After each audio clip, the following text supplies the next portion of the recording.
Many of you guys have been wondering why there has been no gameplay of Forza Horizon 5 on old-gen consoles from PlayerUnknown's Games, and in this video I'm going to tell you my thoughts on why there has been no gameplay on old-gen consoles, and what are the graphic settings or resolution and frame rates at which the game will run, and why I'm not too worried about gameplay not being there on old-gen consoles.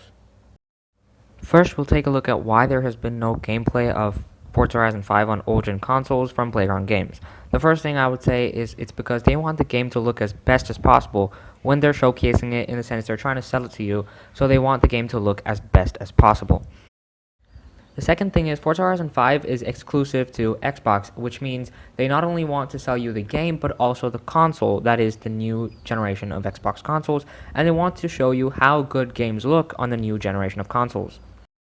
The next thing I want to talk about is game graphic settings. I expect all the old-gen consoles to run pretty much the same settings as they ran for Forza Horizon 4, but maybe a little bit toned down, but that's about it, nothing largely different. And with regards to frame rate and resolution, I think the One and One S will be able to play the game at 1080p 30 FPS, and the Xbox One S will probably not be able to upscale the game to 4K like it did with Forza Horizon 4. And in case of Xbox One X, I think we'll be able to get 4K 30 FPS on lower graphic settings, or 1080p 60 FPS at lower graphic settings, or the higher quality setting which runs at 1080p 30 FPS.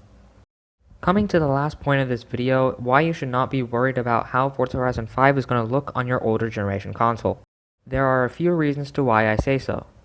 Forza Horizon 4 is one of the most optimized games out there and can run on a wide variety of hardware, and so you can expect PlayerUnknown's Games and Turn 10 Studios to squeeze the last bit of performance out of the old generation consoles and to make sure that the game looks good and is at a playable frame rate.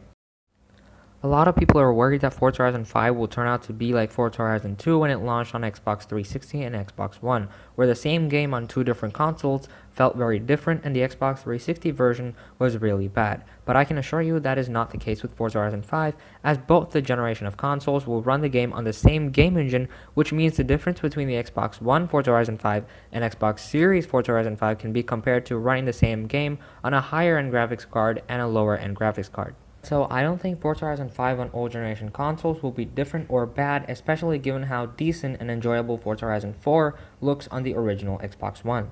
Another thing people have been worrying about is, given the 50% larger map of Forza Horizon 5 compared to Forza Horizon 4, the older generation consoles will struggle to load in chunks of the map and will also have large loading times because of the much slower hard drive rather than an SSD. But I don't think this will be the case, and even if it is, an external SSD will fix this issue. And I have made an entire separate video on hard drive versus SSD for Forza Horizon 4, so check it out as well. That's been it for today's video, guys. Thank you guys so much for watching, and those are the reasons why I think Forza Horizon 5 will not be as bad as you think on the older generation consoles.